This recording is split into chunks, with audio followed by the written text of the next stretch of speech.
Bonjour à tous, bienvenue sur la chaîne Options Trading Québec. Aujourd'hui, en fait, je fais une vidéo dans laquelle je vais vous montrer le spread à crédit.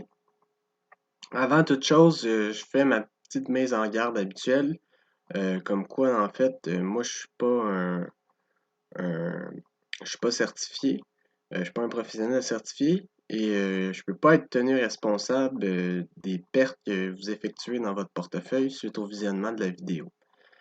Donc, c'est ça. On va y aller avec le spread à crédit. Donc, le spread à crédit, il faut savoir que c'est une stratégie de theta. Donc, c'est une stratégie qu'on fait de la valeur. On profite de la valeur temps.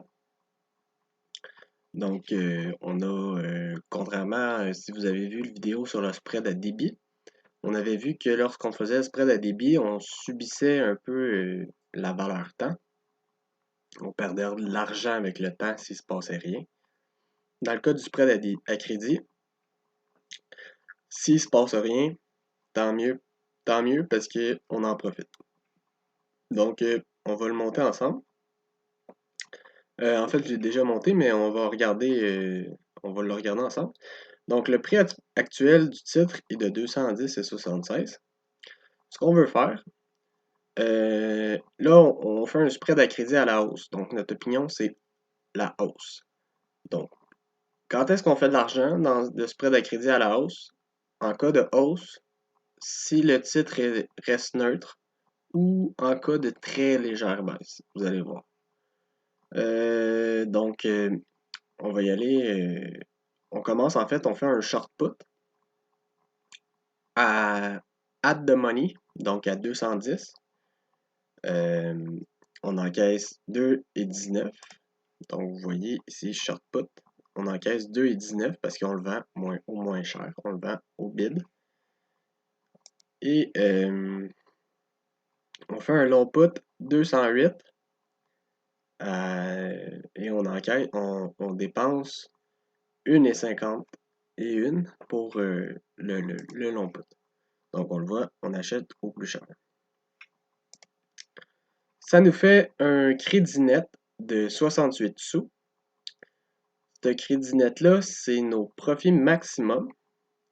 Et en fait, là, vous devez vous demander en fait pourquoi des puts. Quand on est bull, on va y aller avec des puts. Lorsqu'on est bear, on va y aller avec des calls. Parce que ce qu'on fait, en fait, on avait le spread à débit, on faisait de l'argent, si vous vous rappelez, on faisait de l'argent sur le long call, comme si on faisait un long call, on achetait une option d'achat, mais on vendait une option d'achat avec un prix d'exercice plus haut pour faire plafonner nos profits. Donc ça, c'est clair. Dans le cas du spread à crédit, euh, on fait de l'argent sur le short put parce qu'on va vendre le short put avec un prix d'exercice at the money, légèrement out of the money, parce que là, notre prix d'exercice est à 210. Donc, ce qu'on veut, ben, faut savoir en fait que le long put, il va être rentable lorsqu'il va être en dessous de 210. Mais nous, on le vend. Donc, ce qu'on veut, on veut qu'il soit pas rentable, ce long put-là. Par contre, euh, pour se protéger, on fait notre argent sur le short put, on encaisse 2,19 pour se protéger. On achète un long put un petit peu moins cher, c'est-à-dire un petit peu plus bas, à 2,8. Donc, ça va nous coûter moins cher, comme on le voit ici. Euh, donc, c'est ça. Donc, on fait vraiment de l'argent sur le short put dans le cas du spread à crédit. On fait de l'argent parce qu'on a vendu et non parce qu'on a acheté quelque chose qui a monté puis qu'on le vend. Donc, on vend tout de suite. C'est pour ça que c'est une stratégie à crédit. Et avec le temps, ce qui va se passer en fait, c'est que notre option actuellement est at the money, légèrement out of the money. Donc, avec le temps, notre short put, sa prime va se dégonfler. La prime va se dégonfler avec le temps. Et d'ici l'échéance, si le prix du titre reste en haut de 210, on va avoir accumulé notre profit maximum de 68 sous. Donc, pourquoi c'est une stratégie bull? Parce que on veut que ça monte pour que ça reste au-dessus de 2,10 d'ici notre échéance qui est 7 jours. Notre perte maximum. Bon, maintenant, en fait, je vais vous expliquer comment calculer la perte maximum. C'est très simple. Donc, on fait le prix de notre short put moins le prix de notre long put. Ça va nous donner 2$. Mais on a encaissé un crédit qui est dans nos poches au début. Puis ça, personne ne peut nous l'enlever. Pour avoir vendu la différence entre les deux, ça donne le crédit. Donc, le crédit, il faut le soustraire à la différence entre les deux, ce qui va nous donner moins 1,32 de perte maximale. Donc, perte maximale 1,32, profit max 68 sous, notre crédit reçu. En fait, ici, pour calculer les chances de réussite d'un spread à crédit, en fait, j'ai une petite règle du pouce ici. C'est quelque chose de quand même approximatif, mais c'est bien pareil, là, pour vrai, ça reflète pas mal les vraies statistiques. Ce qu'il faut faire, en fait, c'est qu'il faut faire le crédit reçu, c'est-à-dire 68 sous, divisé par l'écart entre les deux options. Ici, on a un écart de 2, fois 100, notre réponse, 100 moins notre réponse. Donc, on voit ici, j'ai fait le calcul. Puis au final, ce que ça fait, c'est que ça nous donne 64 dans notre cas. Donc, les chances que notre spread à crédit fasse de l'argent d'ici l'échéance, ça, dans 64%. Là, je mets un bémol là-dessus. En fait, les chances de réussite, ça ne veut pas dire qu'on va taper le profit maximal de la stratégie, mais ça veut dire qu'on va faire de l'argent. C'est les chances, en fait, de faire au moins un sou d'ici l'échéance sont de 64% de façon théorique. Ça veut dire là, que ça, il faut prendre en compte que c'est comme si on ferait, souvent là, les gens qui transigent les options, c'est comme si ils prennent la même métaphore, donc je vais l'apprendre. C'est si vous faites pile ou face, puis vous le faites, euh, en fait, si vous faites pile ou face, vous avez 64% de chances de gagner avec cette stratégie-là. Mais dans notre cas, de façon générale, on a une opinion sur le marché. Dans notre cas, notre opinion, c'est une opinion de hausse. Donc, on vient faire une analyse, peu importe qu'elle soit technique ou fondamentale, de préférence technique, parce que nos échéances, c'est 7 jours. Bref, donc on pense que ça va monter. Mais c'est juste pour dire que la stratégie, même si on la fait théoriquement en partant, elle a 64% de chances de réussite, plus notre analyse technique qui vient augmenter en fait nos chances de réussite par rapport à ça. Donc, c'est vraiment bien. Cette règle-là, elle s'applique juste pour les spreads à crédit. Donc, je reviendrai dans une autre vidéo plus sur les probabilités en général, puis des façons de calculer des stratégies, des chances de réussite, etc. Mais ça, c'est vraiment une belle règle du pouce qui est vraiment, qui est quand même assez fiable quand même, là, et très simple à calculer. Donc, on va aller voir notre tableau à l'échéance. Donc, on voit ici en fait qu'on a parti la stratégie à 210 et 76. À 210 et 76, on perd ici sur le long put parce qu'on a acheté. On commence à faire de l'argent sur le long put dès qu'on franchit le cap en bas de 2,8. Donc ici à 200, on fait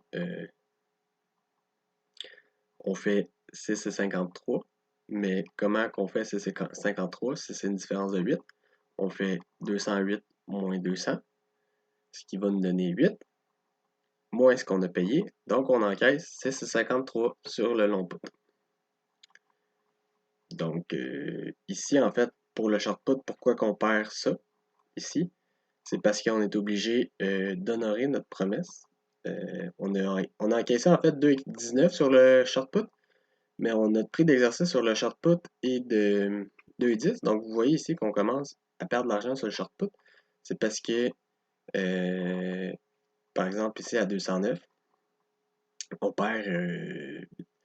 perd 68 sous. Donc, ce 68 sous-là, il faut le soustraire à ce qu'on a empoché pour l'avoir. Donc, c'est ça que ça nous donne, là, 1,47. Même chose ici. On perd 2 $. Là-dessus, ça donne 19 sous. Et ici, on perd 10 $. Donc, 10 $ moins 2,19, ça nous donne 7,81. Donc, vous voyez la symétrie ici, en fait. Ce qui est bien, c'est que ça va tout le temps donner une perte maximum de 1,38. Notre zéro, c'est 209,32. Comment que j'ai fait pour savoir c'est quoi le zéro? Ça, c'est important, pareil, à noter. On commence à perdre l'argent sur le short put à 210. 210 précisément. Mais là, le prix du titre est à 216. Donc, on a déjà 76 sous de répit sur le sous-jacent. Il faut prendre en compte que lorsque le short put commence à perdre l'argent, on a quand même encaissé quelque chose sur la différence entre les deux. Donc, il faut l'ajouter à, à ce qu'on peut perdre potentiellement. Donc, il faut faire 0,76 pardon, plus 0,68. Ça va nous donner, on peut se permettre 1,44 de perte sur 210. Donc, on fait 210 moins 1,44, ce qui va nous donner 209,32. C'est notre point de rupture. Donc, on voit ici le graphique, le schéma, peu importe comment on l'appelle, de la stratégie. Quand est-ce qu'on perd de l'argent, quand est-ce qu'on en gagne. À droite, ça veut dire que le prix du sous-jacent augmente. À gauche, ça veut dire que le prix du sous-jacent descend. Ici, c'est des pertes. Ici, c'est des profits. Des profits avec un S. Bref. Donc ici, comment savoir c'est quoi notre perte maximale? Prix d'exercice du long put. Donc la perte maximale, on l'atteint vraiment à 208. Donc ici, pour le point de rupture, je l'ai expliqué, en fait, c'est le crédit plus moins le prix d'exercice du short put. Donc pour faire simple, le crédit moins le prix d'exercice du short put, ce qui va nous donner 209,32. Et en fait, pour 210, notre profit max, c'est le prix d'exercice du short put. Pour ceux qui ont de la difficulté avec ça, cette espèce de chose-là, de schéma, c'est selon le prix du sous-jacent ici. Là, quand je dis 210, c'est quand que le marché va être rendu à 210, là, le titre. Là. Dans notre cas, c'est le QQQ, je pense, ou peu importe. Oui, le QQQ. Donc, quand le QQQ va être au-dessus de 210, on va avoir atteint nos profits maximales. Même s'il monte à 211, 212, 213, 214, on fait le même montant d'argent. Ici, en fait, quand est-ce qu'on perd de l'argent? C'est quand le QQQ va être... quand est-ce qu'on va être kiff-kiff? Quand on va être un zéro, quand on ne perdra pas d'argent, quand on n'en gagnera pas, à 209,32. Puis quand est-ce qu'on va en perdre? À 208. Ce qui est bien avec cette stratégie-là, c'est que, comme vous voyez, en fait, c'est que les probabilités de réussite sont quand même assez grandes déjà en partant. Donc, allié à ça, l'analyse technique, puis c'est quand même assez bien. Il y a plusieurs façons de la constituer. Moi, je vous l'ai montré at the money. Je sais qu'il y a certaines personnes, des fois, qui préfèrent le faire deep out of the money. Donc, ils font très loin out of the money. Donc, ce qui les éloigne encore plus en partant du marché, mais ils encaissent moins d'argent. Donc, vous voyez ici, mettons que mettons qu'on le ferait ici à 203, je vendrais pour 46 sous. Et mettons, je pourrais acheter à 202. C'est sûr que là, il est pas très grand mon écart, mais je pourrais acheter ici à 202. Je risquerais 1$, mais j'encaisserais 7 sous. C'est sûr que 7 sous, ça peut paraître peu, mais souvent les gens qui font ça très deep in the money, au lieu d'en faire 2, 3, 4, ben vous en faites, vous en faites une trentaine, là, c'est quelques sous, puis habituellement les courtiers, plus que vous faites de spread, parfois ils peuvent vous donner des réductions là, sur chaque option, en fait, là, ça dépend vraiment de votre courtier. Mais c'est ça. Donc vraiment, c'est vraiment le volume, le nerf de la guerre quand ils font ça. Et ça diminue en fait les probabilités là, que le spread soit in the money ou pas. Que finisse in the money. Bref. Donc ça, c'est une stratégie, une façon de faire, mais moi j'aime bien le faire at the money. Les deux, en fait, ils sont bien à faire, là. Mais bref. C'est libre à vous. En fait, ça, c'est une stratégie qu'on aime bien vendre. On aime bien faire le spread à crédit quand la volatilité est haute. Parce qu'en fait, ce qu'il faut savoir, c'est que même si les deux options s'annulent, de façon générale, il y a quand même une différence que le spread à crédit reste affecté par la volatilité. Donc, je m'explique. Sans rentrer dans le détail, si la volatilité augmente, il se peut que la valeur de votre short call, parce que vous faites de l'argent sur la différence. Donc, je vais prendre un exemple là, concret. Donc, ici, vous avez empoché 68 sous. Vous le vendez tout de suite. Par exemple, parce que là, il y a plusieurs paramètres. Là. Il y a la valeur temps, c'est ça. Donc, par exemple, vous venez de vendre votre spread à crédit. La volatilité, elle monte en flèche, on suppose. Ça se peut que votre spread à crédit, vous l'avez vendu à ce prix-là, mais pour le racheter tout de suite, vous allez devoir débourser 1$. On va y aller avec un exemple vraiment farfelu, là. 1$. Donc là, dans votre cas, vous avez vendu ici, vous êtes à crédit, vous avez vendu quelque chose à crédit, mais pour refermer la position, il faut que vous rachetez. Mais admettons que vous voudriez la racheter tout de suite pour X raison. Mais vous allez déjà être en perte si la volatilité a augmenté par rapport au moment où vous l'avez vendu.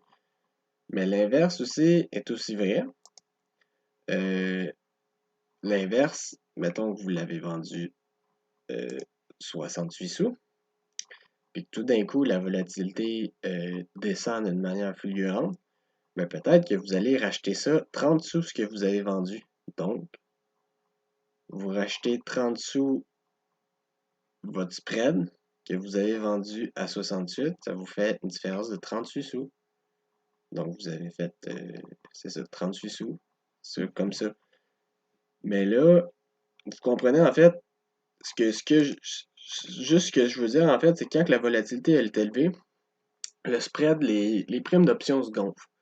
Puis vos deux options, bien qu'ils soient très près, ils sont pas affectés de la même façon par la volatilité. Il y a une petite différence entre les deux parce qu'il y en a une qui est plus près euh, du marché que l'autre. Peu importe, là, on rentre pas dans le détail, mais c'est ça. Ça fait en sorte que vous pouvez profiter de la volatilité de cette façon-là. Vous vendez haut. Puis si la volatilité descend de façon significative, vous pouvez être en mesure de réaliser un gain en refermant la position d'avance. Pourquoi on veut faire ça en fait? C'est pas ça vraiment l'objectif. L'objectif, c'est d'y aller de plus de façon directionnelle. C'est juste que quand on fait une stratégie, notre but, surtout avec les options, c'est vraiment d'y aller, là, on calcule notre risque, puis on essaie de diminuer le plus possible notre risque. Puis une des façons de le diminuer, c'est de vendre quand la volatilité est haute, puis qu'elle montre des signaux de baisse. Ou tout simplement quand la volatilité est haute. C'est sûr que c'est ça, justement, devenez pas fou avec ça, mais soyez conscient de ça, parce que Ça peut vous permettre de fermer la stratégie plus rapidement et de profiter en fait juste du fait que la volatilité descend juste pour fermer la stratégie d'avance au lieu d'attendre l'échéance pour la fermer. Est-ce que ça donne grand-chose? Non, pas vraiment, mais en même temps, vous risquez moins. Vous risquez moins, vous restez moins longtemps à risque si vous voulez de perdre de l'argent. Vous sécurisez tout de suite des profits. Donc, ça peut être quand même quelque chose de bien. Pour faire ça, en fait, ce qu'on peut regarder, il y a plusieurs méthodes, mais je ferai aussi une autre vidéo là-dessus pour vraiment pour les méthodes pour la volatilité et tout.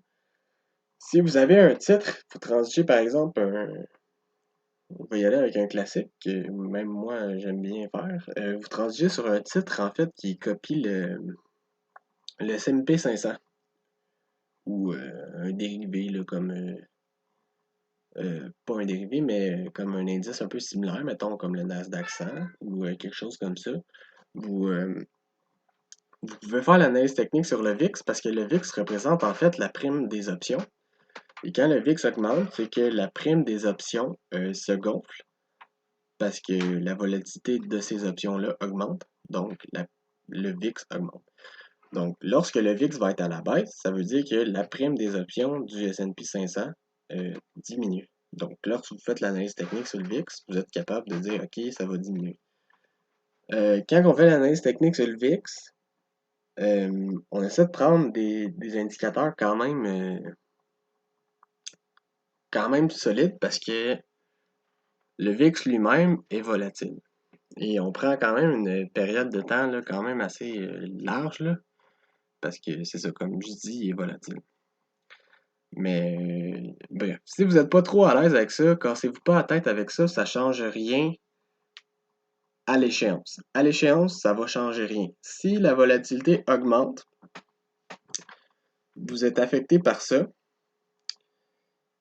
D'ici l'échéance, les primes vont quand même être dégonflées quand même si la volatilité a augmenté par rapport à quand vous l'avez vendu.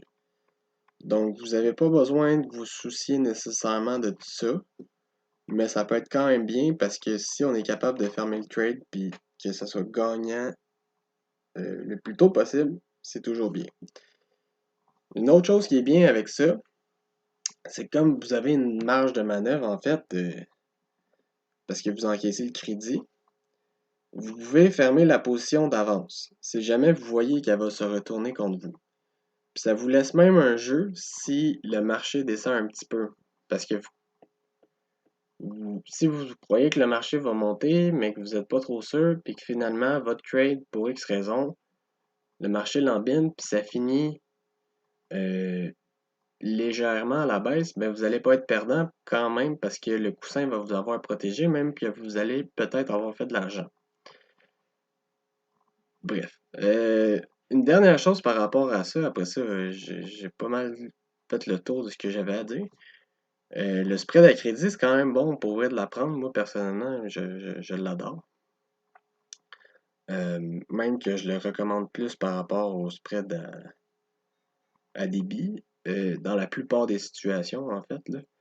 Euh, Ce qui est bien, c'est que si vous faites le spread à crédit puis que vous le maîtrisez quand même bien, vous allez comprendre un peu la logique des stratégies à Theta, puis vous allez être en mesure de bâtir des stratégies un petit peu plus compliquées.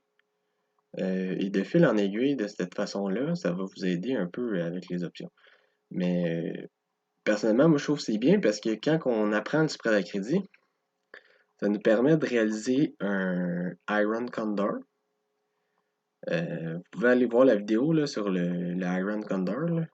Mais l'Iron Condor, en fait, c'est que c'est seulement deux spreads à crédit collés. Donc, un spread à crédit avec un long call, un long put, short put, deep in the money, out of the money, je veux dire, pardon. Et c'est un spread à crédit avec call, deep and out of the money.